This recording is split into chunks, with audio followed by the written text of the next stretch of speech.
17th of March 2023. This is one of the what a fuck moments, and I'm going to talk about the issue around the referendums that was held in Donbass and specifically the Crimea, because there is a lot of people that are of the opinion that Russia is just grabbing territories left, right and center, and poor Ukrainians, they must give up their territory and all types of nonsense like that. And I've seen how the Western world abuses this independence and secession referendums. Here in my own country, South Africa, the South African government granted independence to a few of their homelands. And those were homelands that were well equipped to operate independently. They were far better infrastructure and commercial conditions than Swaziland or Lesotho. But the international community refused to recognize them as independent. And after the fucking West brought democracy to my country, one of the first things this ANC cabal did was to nullify those homelands. Today I've got a very good idea why the hell they did it, but in any case, that's how the West operate. That is how the West operate. They use these things to their advantage. Just go and have a look at what happened in the Balkans. How many of those countries there shouldn't be independent? But the West, they engineered unrest, just as they're doing now again in Georgia. They engineer social unrest, and in that social unrest, they all of a sudden call out for a referendum, and within fucking seconds, they recognize the referendum results, and those countries are independent. That's what they do. That is what they do. And in the end, it is common knowledge that the United Nations are being abused by the West, specifically by America.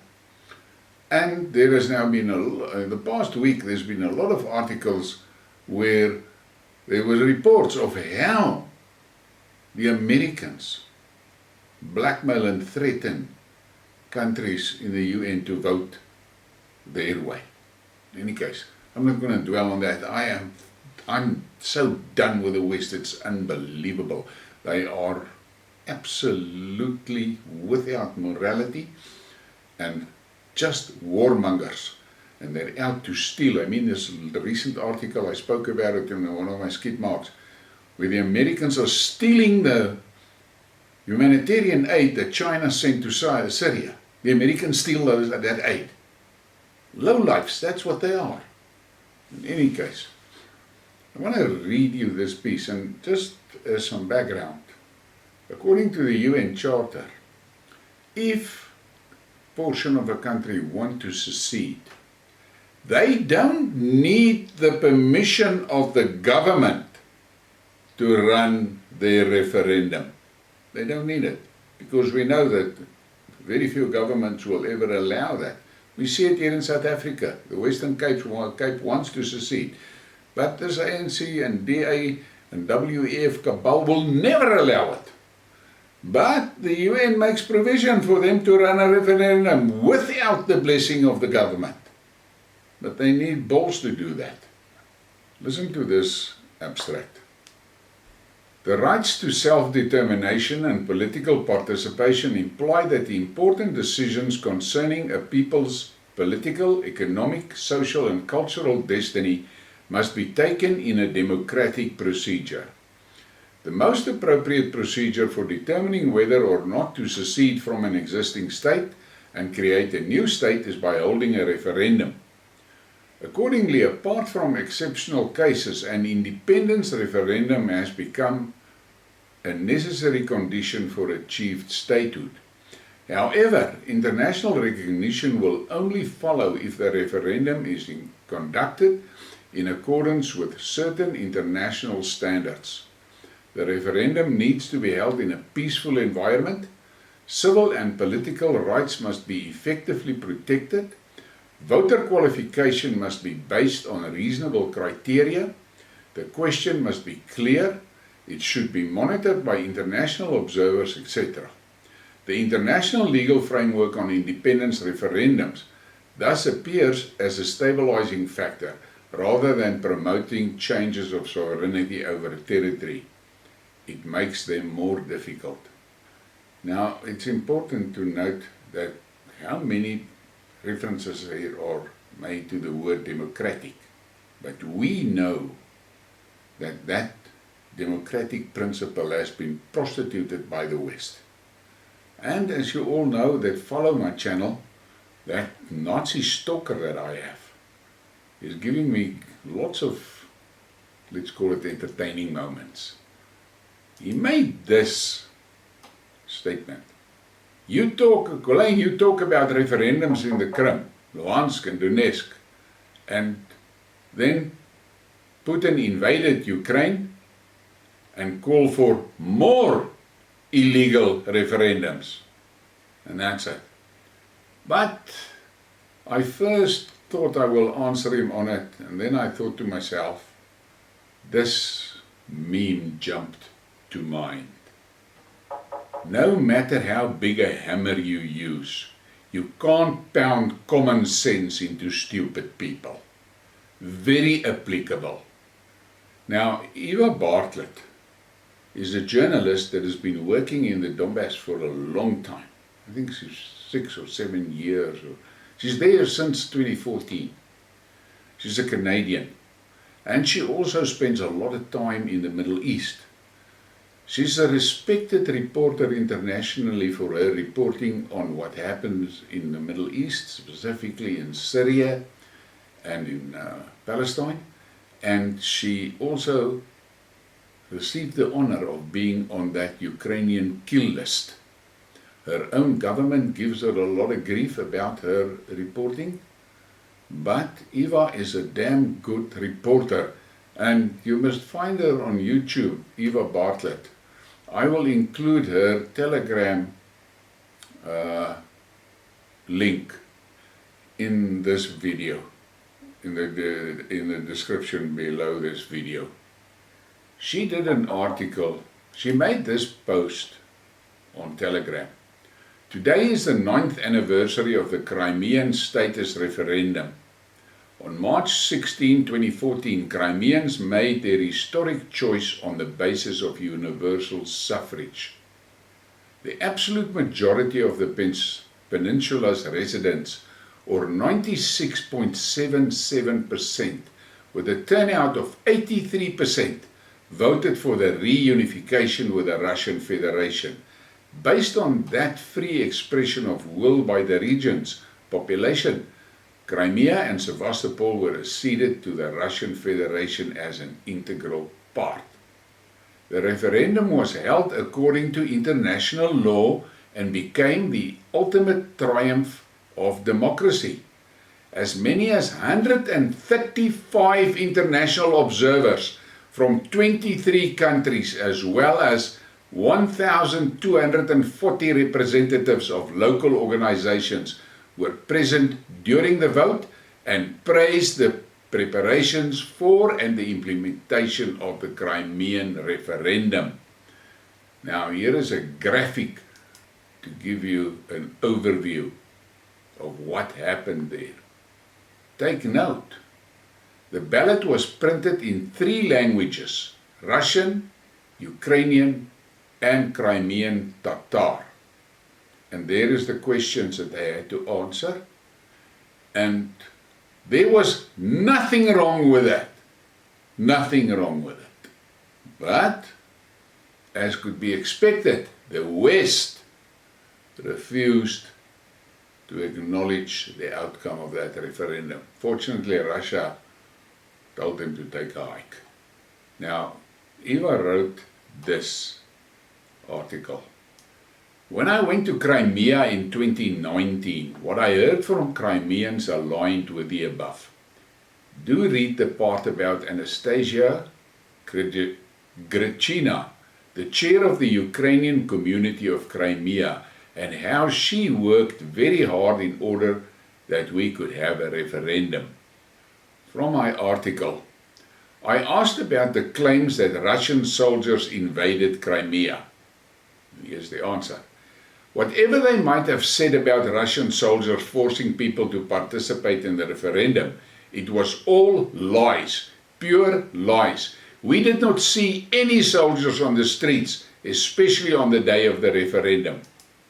The Russian troops that were here were not on the streets on the day of the referendum, but at the time in general, they were there to protect civilians from attack by Ukrainians. On the day of the referendum, there were no soldiers, no military. The only security were there to prevent any illegal actions. No military people were there, no arms, no armored personnel carriers, no military equipment, nothing. Only members of the election commission and the people voting. Also, that we are not allowed to speak Ukrainian is a lie. One of the state languages is Ukrainian. Russian and Tatar are also state languages. As she leaves to go to the Ukrainian festival she has helped organize, she notes that the government allotted part of its budget towards financing the festival. She invites me to join. You can see us singing Ukrainian songs, see our culture and traditions preserved.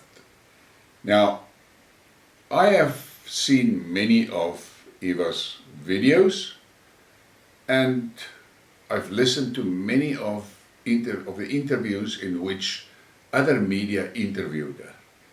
And if you listen to what she says, you will understand that this girl is basically just reporting what she sees. She makes no deductions and insinuations and things like that. But unfortunately, we have become accustomed to the fact that the Western media does not like the truth. And then we've got, there's people like my Nazi stalker that hang on the lips of these MSM journalists, and my stalker, he's got a special, specific favorite, a guy by the name of Jake, and he always sent me links to Jake's channel on YouTube. That Jake, if you think MSM is not afraid of posting and printing lies, that Jake is 10 times worse. He takes pieces of information, one sentence, and he makes a hell of a story. That Nazi stalker of mine is good. He's the guy that said that Putin wants to take Moldova to control the Black Sea. And I handled that in one of my Skidmarks. Moldova is not even on the Black Sea. He's also the guy that says that Ukrainian forces are capturing Russian forces on the Crimean Peninsula, and that Russian soldiers surrender to Ukrainian forces on the Crimean Peninsula. I mean, I'm speechless sometimes at the things that he says. And I've handled that thing about Moldova, and I showed the map of Moldova, and I've handled it in the thing about these Crimean Russian soldiers surrendering to Crimean forces, to Ukrainian forces in Crimea. It is absolutely mind-blowing, the things that he comes out, and that meme jumps back, and we need to take another look at that meme. Look at that meme. This is so applicable. But the guy is relentless, and nothing. The latest he has is that there is a force in the Kremlin that is going to dethrone Putin, and that Ramzan Kadyrov is going to take over. I mean, And he makes a big story about this referendums that was held in Zaporizhia and Lugansk and Donetsk. And there again, there were international observers that observed the referendum process. From my own country, the ANC Youth League sent a delegation to observe. Why didn't my stalker go and observe? Because I'm sure they would have allowed him in. But they like to sit on the sidelines and make these accusations and throw these things onto the table, and they don't listen to facts, they don't look at maps, they don't read up on it, nothing. Here in Southern Africa, the Rhodesia referendum were rejected by the West. Can you, I get angry when I think about these things. And when I listen, and then when you get these people that are absolutely blind to but they are so brainwashed. It is unbelievable. And I'm going to stop this now. Before I stop, this is something that Eva mentioned. The Crimean MP. Crimea under Ukraine was robbed in Simferopol, Crimea. In August, I met with Yuri Gempel, a member of the parliament and the chairman of the Standard Commission of Inter-Ethnic Relations in Parliament of Crimea. And that is a YouTube video. And there's this one that she referred to, and that's their interview with that DPR referendum to join Russia. Is mainly people themselves talking over the course of 5 days. But these are the things that guys like my Nazi stalker will never go and watch, because it goes against what he believes in. And I'm going to end this now with this meme, which I think has got a hell of a lot of truth in it, and we must take note of it. My new favorite insult, and you can read the rest. But the reality is, these guys that are sitting here on the sidelines, and this oak that criticizes, and he calls me a lawyer, and now he says to me for me to ignore the human rights violations in Russia makes me a criminal. That guy, I don't know. He should actually really consider to change the drugs that he's on. Please give me a like and a subscribe and share the thing. Thank you.